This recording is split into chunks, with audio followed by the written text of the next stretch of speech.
하나님 말씀 찾으시겠습니다. 에스라 10장 1절에서 8절까지 말씀입니다. 에스라 10장 1절에서 8절까지 말씀입니다. 다 찾으셨으면 저 여러분들이 한 절씩 번갈아 읽도록 하시겠습니다. 에스라가 하나님의 성전 앞에 엎드려 울며 기도하여 죄를 자복할 때에 많은 백성이 크게 통곡하며 이스라엘 중에서 백성의 남녀와 어린아이의 큰 무리가 그 앞에 모인지라. 엘람 자손 중 여히엘의 아들 스가냐가 에스라에게 이르되 우리가 우리 하나님께 범죄하여 이 땅 이방 여자를 맞이하여 아내로 삼았으나 이스라엘에게 아직도 소망이 있나니 곧 내주의 교훈을 따르며 우리 하나님의 명령을 떨며 준행하는 자의 가르침을 따라 이 모든 아내와 그들의 소생을 다 내보내기로 우리 하나님과 언약을 세우고 율법대로 행할 것이라. 이는 당신이 주장할 일이니 일어나소서 우리가 도우리니 힘써 행하소서 하니라. 이에 에스라가 일어나 제사장들과 레위 사람들과 온 이스라엘에게 이 말대로 행하기를 맹세하게 하매 무리가 맹세하는지라. 이에 에스라가 하나님의 성전 앞에서 일어나 엘리야십의 아들 여호하난의 방으로 들어가니라. 그가 들어가서 사로잡혔던 자들의 죄를 근심하여 음식도 먹지 아니하며 물도 마시지 아니하더니 유다와 예루살렘에 잡혔던 자들의 자손들에게 공포하기를 너희는 예루살렘으로 모이라. 누구든지 방백들과 장로들의 훈시를 따라 3일 내에 오지 아니하면 그의 재산을 정몰하고 사로잡혔던 자의 모임에서 쫓아내리라 하매. 먼저 교회 소식 말씀드리겠습니다.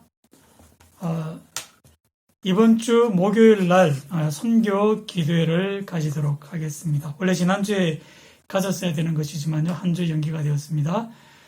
따로 모이지 못하지만 교회 단톡방을 통해서 기도 제목을 올려드리겠습니다. 목요일 저녁 8시 가정별로 모이셔서 함께 기도 제목 가지고 기도에 동참해 주시기를 바라겠습니다. 그리고 계속되는 코로나 사태와 또 교회 건축을 위해서도 여러분 기도해 주십시오. 이제 코로나 사태로 인해서 이제 불가리아도 환자가 1000명이 넘어섰습니다. 그러니까 이제 조금 주의 깊게 우리가 바라봐야 될 것은요. 계속적으로 이제 낫는 사람보다는 새롭게 추가되는 신규 확진자가 많기 때문에 여러분께서 조금 아직도 이제 주의를 기울여서 조심을 하고 확산되지 않도록 기도에 동참해 주시길 바라겠고요. 또 교회 건축을 위해서도 여러분께서 힘써 기도해 주시길 바라겠습니다. 자, 우리 가정별로 이제 주위를 돌아보면서 한번 인사하실까요?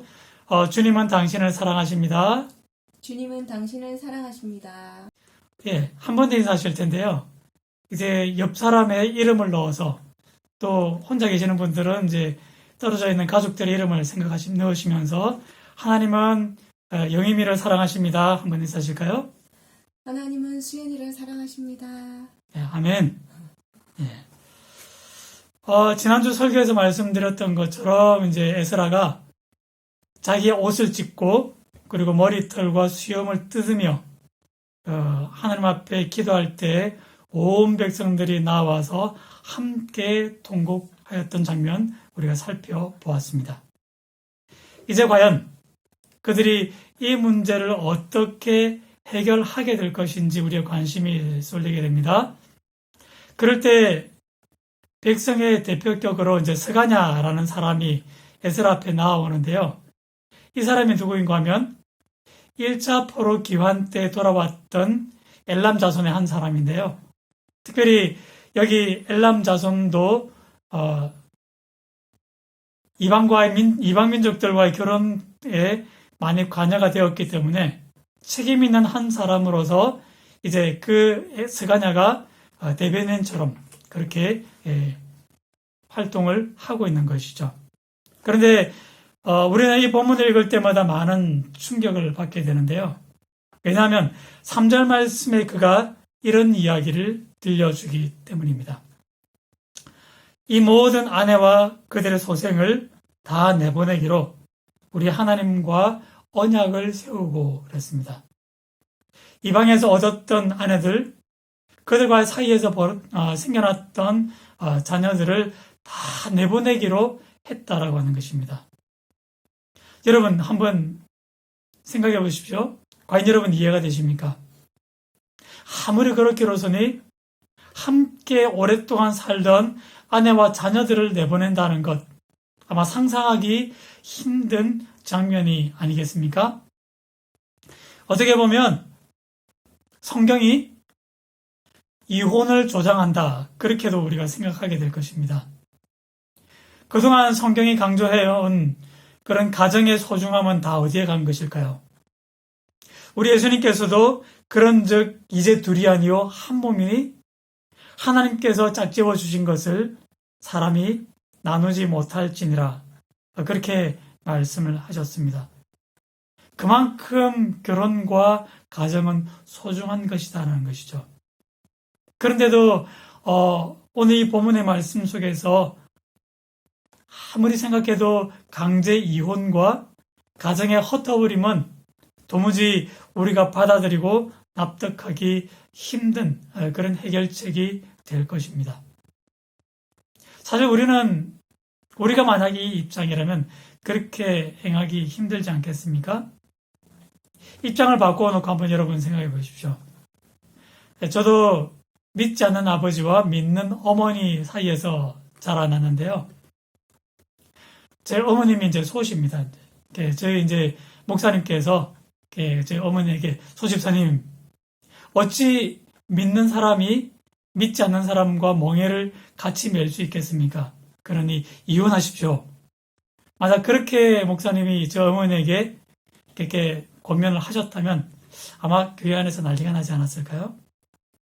그런데 저희 목사님께서는 소집사님, 비록 남편이 믿지 않지만 남편을 잘 섬겨서 그의 마음에 감동을 주고 예수 믿도록 우리 한번 기도하고 힘을 써 보십시다.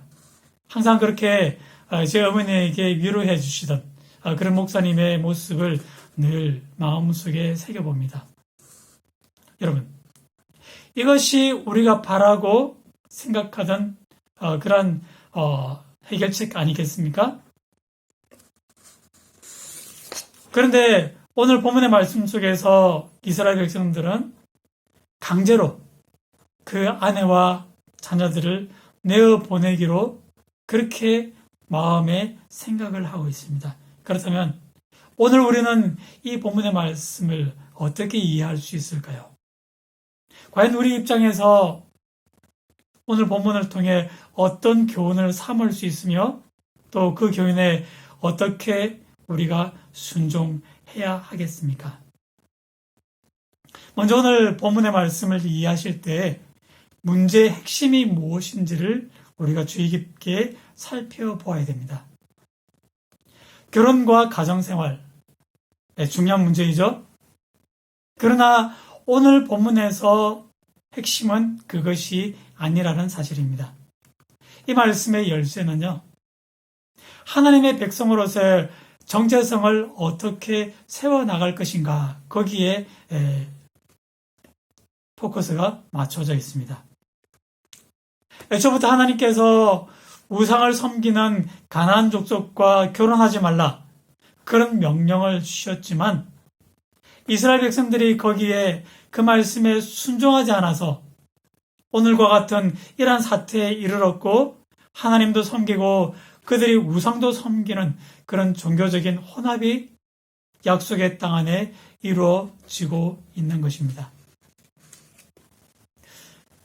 분명히 이방인들과의 결혼, 그것은 하나님의 정체성으로서의 그 혼란을 가중시키고 그리고 이스라엘 백성들이 하나님을 떠나도록 끊임없이 유혹하는 그런 모습이 아니겠습니까?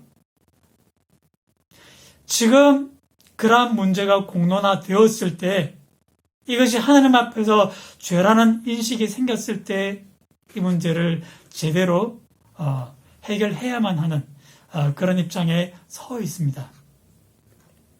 만약 지금 이 문제를 제대로 해결하지 않으면요, 약속의 땅 안에서 계속적으로 우상에게 제사 드리게 되는 모습을 보게 될 것입니다. 그러므로 지금이 바로 그 때가 되는 것이죠.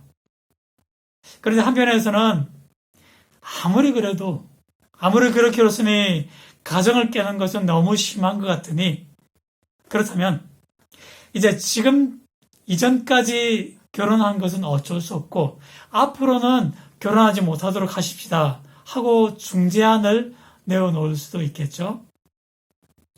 그러나 우리가 여기서 분명하게 짚고 넘어가야 할 중요한 사실이 있습니다. 한번 여러분에게 질문을 던져보기를 원하는데요. 여러분의 생각에 이스라엘은 아버지 중심의 사회일까요?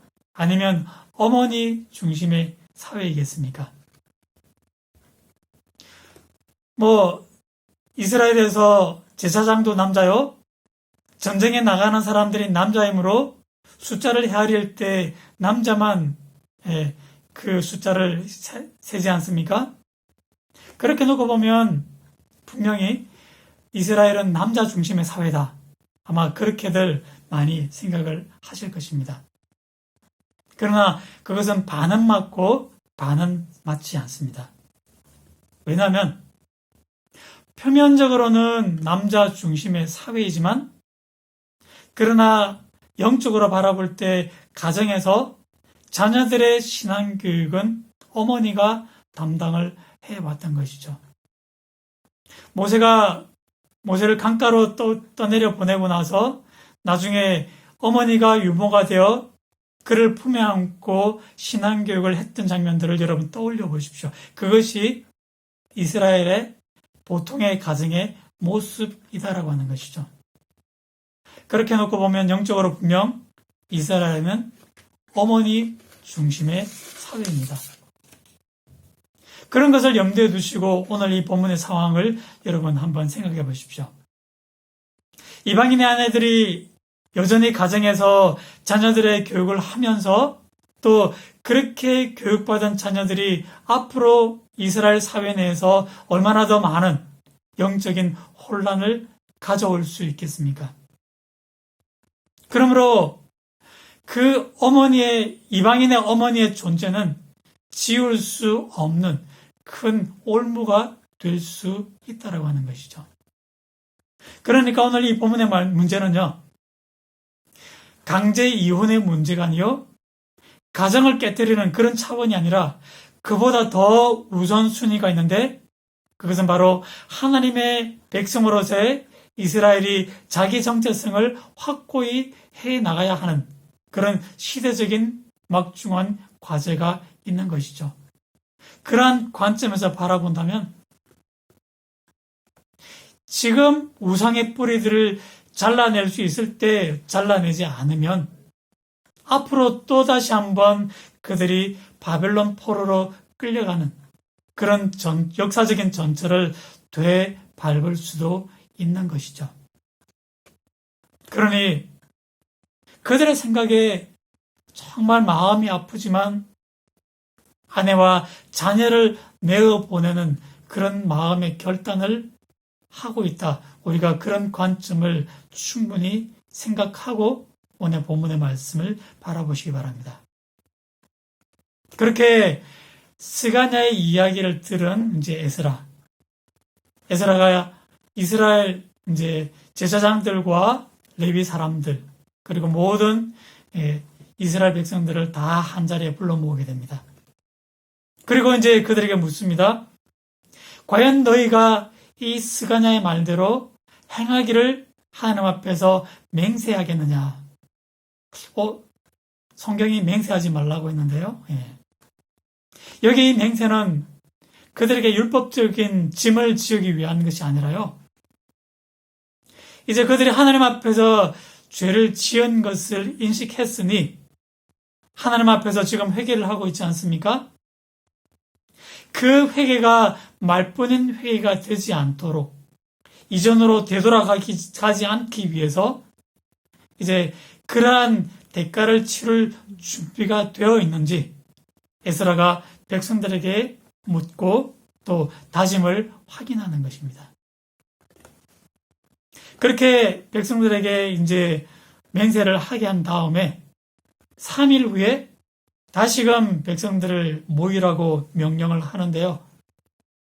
그러면서 에스라 자신은 이제 그 성전 뜰에서 일어나서 여호 하난의 방으로 들어가 이제 3일 동안 이제 백성들이 모이기 전 그 3일 동안 자신은 식음을 전폐하고 금식하며 기도하기로 작정을 하고 있습니다. 그렇다면 이때 에스라가 무엇을 위해 기도했을까요? 정확하게 본문에 나와 있지는 않지만 그도 부담이 되었을 것입니다. 그래서 과연 우리가 이 아내들 또 그 사이에서 낳은 자식들을 내어보내는 것이 하나님의 뜻입니까? 그것을 묻고 확인하는 시간들을 가지지 않았겠습니까? 마음이 뜨겁다고 충동적으로 모든 문제를 해결하는 것이 아니라 자신들이 옳게 생각이 되는 그 문제에 대해서도 최종적으로 하나님께 뜻을 묻고 그 뜻대로 실행하고자 그렇게 에스라가 자기를 내어놓으며 금식하며 기도를 이어가고 있는 것입니다. 여러분, 이렇게 놓고 보면 죄를 짓기는 쉬워도 그 죄의 대가가 참으로 얼마나 크고 무서운 것입니까? 그로 인해 가족들을 내어보낼 수밖에 없고요. 또 그러한 결정을 내리기 전에 식음을 전폐하고 고통스럽게 기도하는 모습을 통해서 그들도 우리와 똑같은 사람이었다 하는 사실들을 우리가 다시 한번 마음에 새겨넣게 되어집니다. 죄 앞에 서면 그 죄를 해결하기 위해 우리가 치러야 될 고통이 그만큼 큰 것임을 그 이전에 몸소 깨닫고 알았더라면 그 죄로부터 참 우리가 멀리할 수 있지 않을까 안타까운 마음들을 우리가 마음에 새겨 넣으시길 바라겠습니다. 그러면 우리의 삶 속에서 여러분 오늘 이 말씀을 어떻게 받아들이고 또 어떻게 순종해야 하겠습니까? 거듭 말씀드립니다만 그런 일들은 여러분 가정에서도 없는 줄 믿고요. 또 앞으로도 없어야 되겠지만 만약에 이처럼 여러분의 가정 안에서 이러한 영적인 갈등이 일어난다고 하면 예를 들어 우리 가족 중에서 누군가 이단에 빠져서 하나님으로부터 멀리 떠나서 그것이 가정 안에 문제가 되어진다고 하면 여러분 우리가 이 문제를 어떻게 해결할 수 있을까요? 그런 상황이 만약 벌어졌다 할지라도 아무도 여러분에게 이혼하십시오 하고 그렇게 이야기할 수 있는 사람은 없을 것입니다. 또 그렇게 해결하는 것도 우리가 오늘 본문에서 깨닫게 되는 교훈이 아니라고 하는 것입니다. 다만 먼저 이것은 가정과 결혼 생활보다도 하나님 앞에서 그 영적인 죄악을 어떻게 해결할 것인지 그 문제 앞에 이스라엘 백성들이 취했던 태도를 보고 우리가 그러한 태도를 통해 깨달음을 얻기를 바라는 것이죠. 이러한 상황 속에서 가장 무엇이 우선순위인지를 먼저 우리가 말씀을 통해 분명하게 깨달아야 할 것입니다.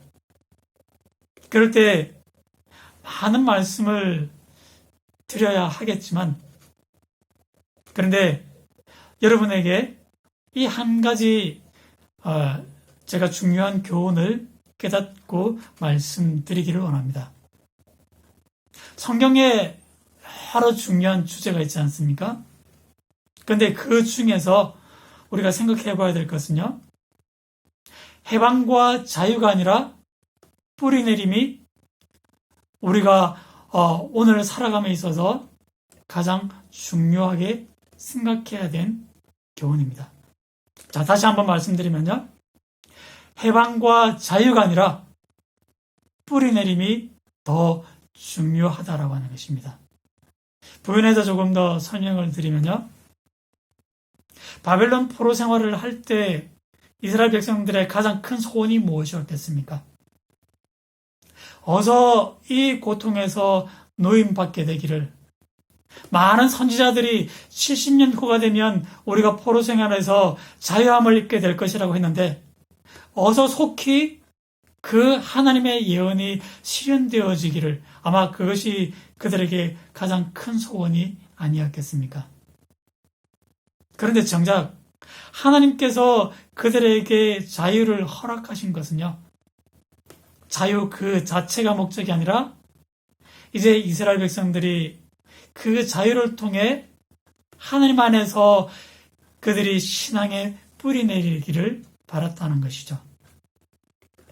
예수님께서도 말씀하시기를 진리가 너희를 자유롭게 하리라, 그렇게 말씀하시지 않았습니까? 그런데 예수님께서도 마찬가지로 자유를 얻게 하는 것이 최종적인 목적이 아니라 그것이 주님 안에서 믿음의 뿌리를 내리게 되는 것. 만약 그렇게 되지 않으면 그 자유는 소중한 것이지만 또 그 자유가 영적인 방종으로 끝나버리고 말 것입니다. 그 대표적인 예가 오늘 본문에서 기록되어져 있는 바로 이 사건이 아니겠습니까? 하나님께서 이제 그들에게 자유를 허락해 놓으니 이제 그들이 유대 땅에 올라와서 자기들보다 더 경제적으로 나은 형편에 있는 이방 민족들을 기웃거리기 시작합니다.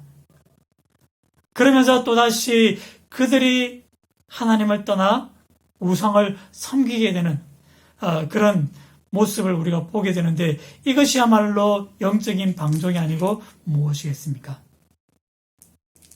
그렇게 하나님 안에 뿌리 내리는 것에 방해가 되는 모든 것들을 다 잘라버리고자 하는 그러한 영적인 결단들이 오늘 본문에 나타나 있고, 그리고 그 대가를 치르는 과정 속에서 그들이 겪어야 했던 인간적인 고뇌와 아픔들도 우리가 함께 느낄 수 있게 되는 것이죠.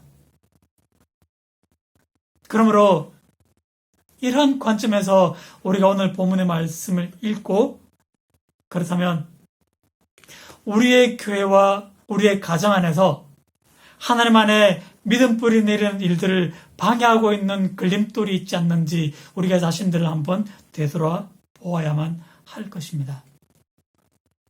중요한 것이 많이 있지만, 그러나 가장 중요한 것은 하나님과 우리와의 영적인 관계이고, 그것을 해치는 그 어떤 것이라도 우리가 그 문제 앞에 직면할 수 있는 용기가 필요할 것이고요. 기도하면서 하나님의 뜻대로 해결하고자 하는 그러한 우리의 또한 영적인 결단이 필요한 것이죠.